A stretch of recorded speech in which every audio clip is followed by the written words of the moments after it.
इतिहासकार भी नहीं हूँ, इतिहास में कहीं पढ़ा भी नहीं।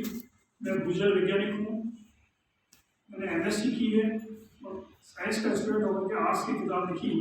लिखने का कारण कोई विशेष नहीं था, सिर्फ ये था कि मुझे कुछ नई चीज़ पता लगी। पता ये लगा कि हम लोग टाँक हैं। उदयपुर में हमेशा ये प्रश्न होता था कि टाँक कहाँ से आए। सब कहते हैं सकरावास से आए, और सकरावास में कहाँ से आए, सबसे पहले कौन आया, कब आया, वो कहाँ रहा, उसने क्या किया। ये चीज़ें मुझे इतिहास में मिल गई और मैंने इसका वर्णन किताब में लिख दिया और वो किताब छप कर के सब जगह पहुँच गई। मैंने करीब 500 किताबें छपाई और सब जगह निःशुल्क दी थी। पर बाद में देखा कि लोगों ने किताब ले तो ली, मैंने किसी साल भर बाद पूछा कि पढ़ा तो टाइम नहीं मिला, तो उस किताब का दुरुपयोग भी बहुत हुआ। फिर जब मेरी किताबें दूसरी जगह मैंने लाइब्रेरी में सब जगह दी, उदयपुर की सभी लाइब्रेरी में किताब पहुँच गई थी, बड़े बड़े इतिहासकार जो उदयपुर के उनको दी, तो उन्होंने मुझे कहा था कि इसको और आगे बढ़ाओ, और उन्होंने मुझे नए ग्रंथ दिए। उन ग्रंथ को जब मैंने पढ़ा तो मुझे आश्चर्य हुआ कि जो प्रश्न मेरे मन में मुझे लोग पूछते थे, मेरी जब नौकरी लगी या मैंने एडमिशन लिया उज्जैन में, तो मुझे लोग पूछते थे टाँक क्या होता है। कोई कलाल समझता, कोई माली समझता, कोई नाई समझता। कुमावत शब्द बोल तो कुमावत क्या होता है, राजपूत है, क्षत्रिय है, ब्राह्मण है, कि वैश्य है, कि शूद्र है, क्या है, किसी के पास जवाब नहीं था। मैं सोचता हूँ अपन जो बैठे हुए हैं, अगर इसने मेरी किताब नहीं पढ़ी है वो अभी भी नहीं कह सकता कि कुमावत क्या है। तो बता सकते हैं नारायण जी, बता सकते हो क्या? नहीं। कुमावत अपन क्यों है, और धातु ने लिखा अखंड क्षत्रिय कुमावत। फिर अपन क्षत्रिय क्यों है, राजपूत क्यों नहीं है?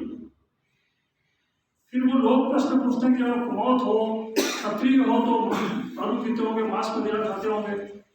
हम कहते हैं हम तो नहीं खाते। जैसे राजपूत किस बात, राजपूत में तो क्षत्रिय का मतलब क्या होता है, रेवची एक दूसरे के, और अपन मना करते हैं और अपनी अलग ही लाइन बनाते हैं। ये चीजें मुझे मिल गई और मैंने उन सब चीजों को किताब में लिखाया। मैं संक्षेप में बता दूं कि अपना जो कुमावत शब्द कब शुरू हुआ, सबसे पहला कुमावत कौन था, और मुझे ये भी पता लग गया प्रामाणिकता के साथ सबसे पहला टाँक कौन था। मैं मेरे पिताजी नाम जानता हूँ, दादाजी जानता हूँ। आज मैंने रिसर्च किया तो मैं 10-15 पीढ़ी तक पहुँच गया हूँ, लेकिन अभी मुझे ये पता लग गया कि फर्स्ट टाँक जिसके नाम से टाँक वंश शुरू हुआ, उस आदमी का नाम शिलालेख पे लगा हुआ है। एक जगह नहीं, 2 जगह लगा हुआ।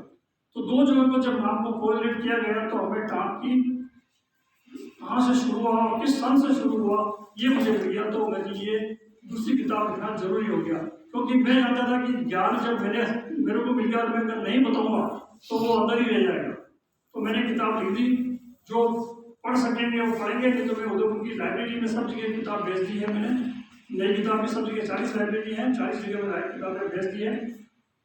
और अभी जो है किताब मैंने दादू को सुपुर्द की है, दादू अपने को शुल्क देकर के प्राप्त कर सकते हैं। मेरी किताब में सबसे पहली बात यह थी कि अपन कुमावत नाम कहाँ से आया और क्षत्रिय क्यों है, मैं ये भी बताऊंगा।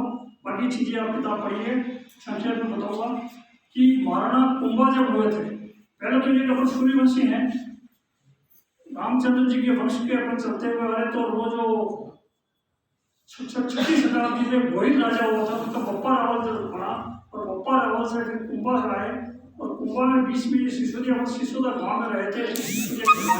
उदयपुर का महाराणा जो भी है वो सिसोदिया वंश कहलाते हैं। पूरे भारतवर्ष में सबसे प्रतिष्ठित राजवंश मेवाड़ का है, जिसने कभी हार नहीं मानी, उस वंश से अपन है। और महाराणा कुंभा के काल में उनके पिताजी को महाराणा मोकल को एक महिपाल नाम के आदमी ने धोखे से मार दिया था। और वो महिपाल, जिसको महपा कहते थे, वो भाग करके मालवा में सुल्तान के यहाँ छिप गया था, उसकी शरण में चला गया था। तो महाराणा कुंभा ने वहां जाकर के सुल्तान को हराया और उस जीत के उपलक्ष्य में चित्तौड़गढ़ पे विजय स्तंभ बनाया था। विजय स्तंभ बनाने वाले थे कुंभाजी शिल्पी। और उसके बाद गुजरात वाले गुजरात से मराठा सिरोही होकर के मारवाड़ी के प्रस्थान कर रहे थे, तो उन्होंने सुरक्षा की दृष्टि से कुंभलगढ़ आ गए महाराणा कुंभा, और उन्होंने कुंभलगढ़ का निर्माण किया। उसको भी बनाने वाले कुंभा शिल्पी थे। उसके बाद महाराणा कुंभा चूंकि गणित के, शिल्प के, संगीत के, साहित्य के सबसे बड़े ज्ञाता थे, उनको भगवान विष्णु में बड़ी आस्था थी। एक लिंग जी उनके वो थे आदित्य देव थे, लेकिन फिर भी वो विष्णु के भक्त थे। और पुष्कर में विष्णु मंदिर को उनको जब लगा कि बड़ा जीर्ण शीर्ण है, तो उन्होंने कुंभाजी शिल्पी से कहा कि वो जाकर के आप उसकी मरम्मत करो। तो वो अपनी टीम को, अपने लोगों को, अपने भाईबंधों को लेकर के वहाँ गए। वो कुंभाजी वहाँ किसी दिगंबर जैन साधु संत शंकर दास के संपर्क में आए। ये सन 1458 की बात, 55-56 के आसपास की बात है। और वहाँ उनको जब ये काम दिया, उन्होंने मंदिर बनाया, उनके संत के संपर्क में आने से कुंभाजी ने संन्यास ग्रहण कर लिया और वो साधु हो गए। साधु होने की सूचना जब महाराणा कुंभा को मिली, तो महाराणा कुंभा ने उस साधु संत कुंभा के नाम से उसको महत्व देने के लिए, उसको प्रसिद्धि देने के लिए उसको ये कहा कि आज से तुम लोग कुमावत कहलाओगे, और ये कुंभलगढ़ है, जो किला बना है ये कुंभलगढ़ के रहेगा, इसका मालिक तो मैं हूँ, और ये जो खेत है सबके मालिक तुम होंगे। तो कुंभलगढ़ केरवाड़ा से लगा करके राजसमंद तक के बीच के जो खेत है वो सब कुमावतों के खेत है, और वो कुमावत कहलवाए। उसके बाद क्या होता है कि महाराणा कुंभा की डेथ होती है 1458 में। ये उनको कहा गया था कि आप लोग कुमावत होंगे। फिर महाराणा कुंभा की डेथ हो जाती है।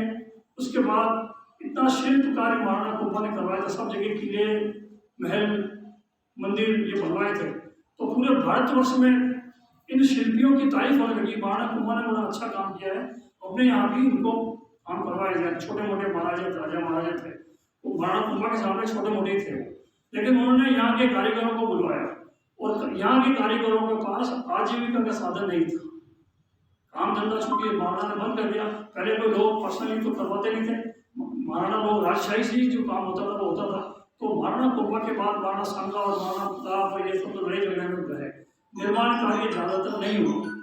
तो ये लोग जब बाहर चले, बुलाया गया इनको, तो यहाँ से लोग लोग थे, कुछ मारवाड़ गए, जोधपुर गए, नागौर गए, बाड़मेर गए, जैसलमेर गए, भरतपुर गए, अलवर गए, जयपुर गए, और कुछ लोग मालवा इंदौर चले गए। आप सब देखोगे यहाँ जितने सब किले बने हुए हैं ये सब कुमावतों के हैं। इस बीच क्या होता है कि जैन धर्म में बहुत ज़्यादा पनप रहा था। जैन धर्म में पैसा भी था, उनको हर गांव में हर जगह मंदिर बना था।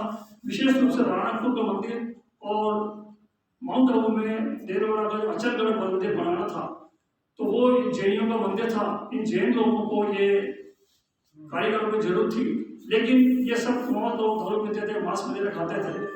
उन जैनियों ने कहा था कि अगर आप ये मांस मदिरा का सेवन छोड़ो तो हम आपको परमानेंट काम दे सकते हैं, और राणकपुर का मंदिर और अचलगढ़ देवगढ़ का मंदिर। तो इन सब लोगों ने 1478 में दशहरे के दिन एक बैठक की और ये कहा था कि अपन मांस मदिरा को छोड़ देते हैं, और अपने को चूंकि अपना परिवार चलाना है, घर गृहस्थी चलानी है, इसलिए अपन ये मंदिर निर्माण का काम करते हैं और मांस मदिरा का सेवन करते हैं। तो उन्होंने मांस मदिरा का सेवन कर छोड़ दिया। पुष्कर में बैठक हुई थी, जो मैं कह रहा हूँ दशहरा के दिन 1478 में।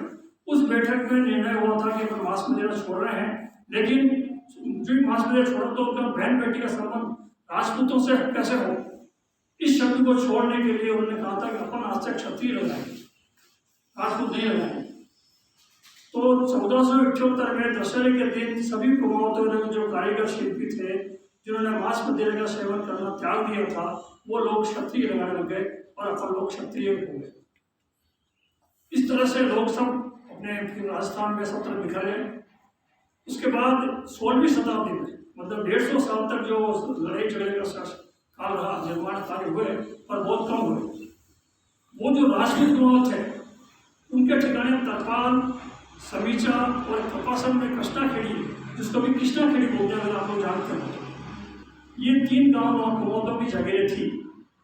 महाराणा राज सिंह ने इन कुमावतों के नाम एक चिट्ठी लिखी थी, हाथ से लिखी हुई चिट्ठी, मैंने मेरी किताब में लगाई है। समस्त कुमावतों के नाम महाराणा राज सिंह का परवाना, इस नाम से पत्र है। उसमें लिखा गया था कि तरपाल के कुमावतों को आदेश किया जाता है कि, हिंदी बता रहा हूँ, मेवाड़ी में लिखा हुआ है, जो पढ़ने में थोड़ा दिक्कत आती है, पर मैंने ओरिजिनल कागज वहाँ लगाया था। उसमें तरपाल वहाँ के समस्त कुमावतों को निर्देश दिए गए थे कि हम औरंगजेब से लड़ने जा रहे हैं, आप लोग नागेश्वर गांव में, जो कि ज़्यादातर ब्राह्मण लोग थे, उसकी रक्षा करना। ये उसमें लिखा हुआ, ये कागज मैंने उसमें लगाया। तो महाराणा राज सिंह के समय में, महाराणा राज सिंह बड़े वो थे, भक्ति भाव में श्रीनाथ जी को शरण लीजिए, द्वारकाधीश को रखना। उनकी माता ने कहा था कि जब तक एक भी व्यक्ति या है उसमें एक बूंद भी खून है तब तक श्रीनाथ जी को कोई हाथ नहीं लगा सकता।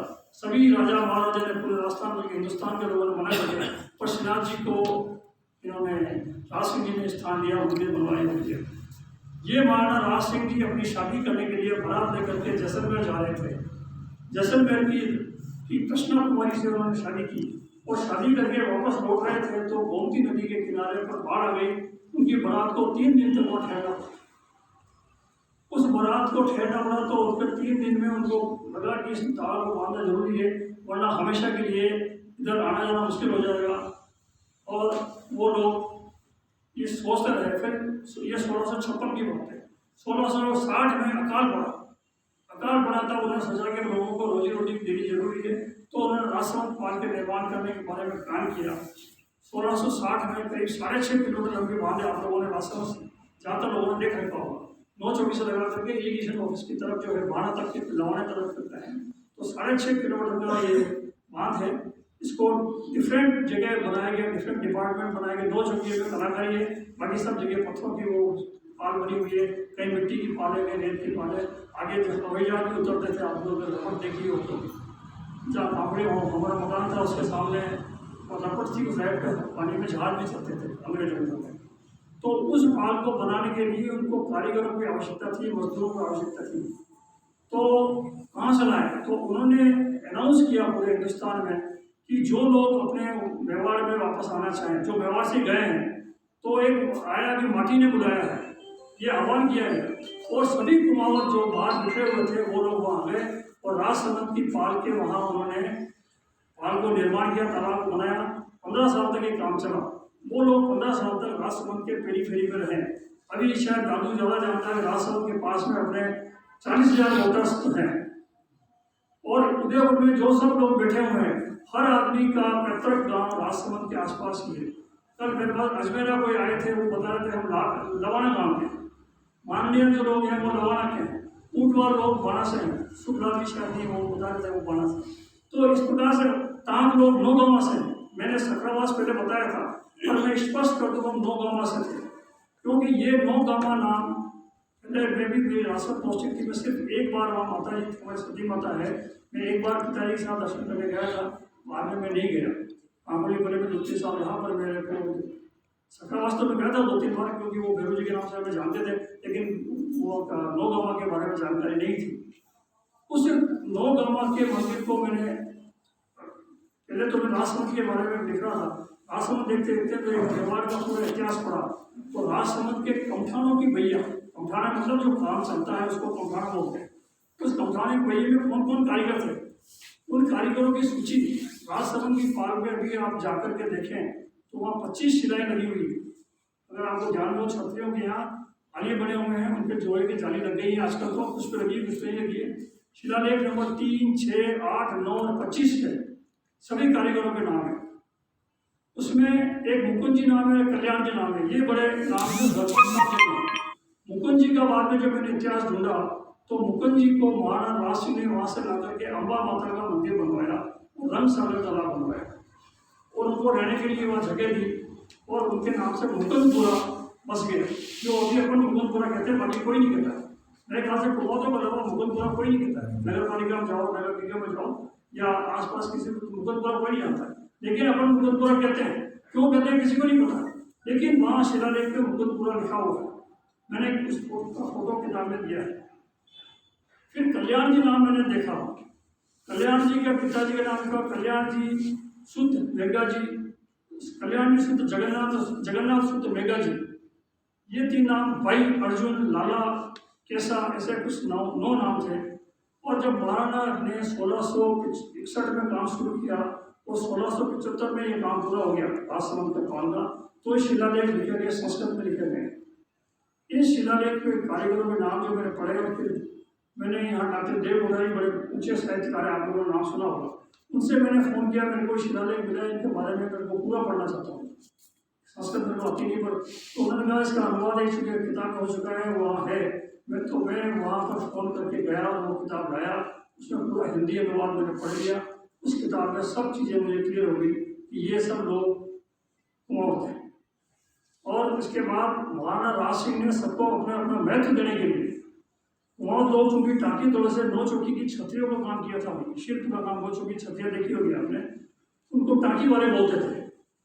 जैसलमेर में थे जब उनको टाँके वाले बोलते थे, यहाँ अगर ये टाँकी तोड़े से काम करते थे टाँकी वाले बोलते थे। तो बाणा गाँव जी को बनाया था, और बाणा जी ऊँट लेकर के जैसलमेर से आए थे, उनको ऊँट वाले बोलते थे। तो वहाँ ऊँट, फिर बाणा गादा जो जिसके नाम से बोलता है वो उनकी गोत्र हो जाएगी।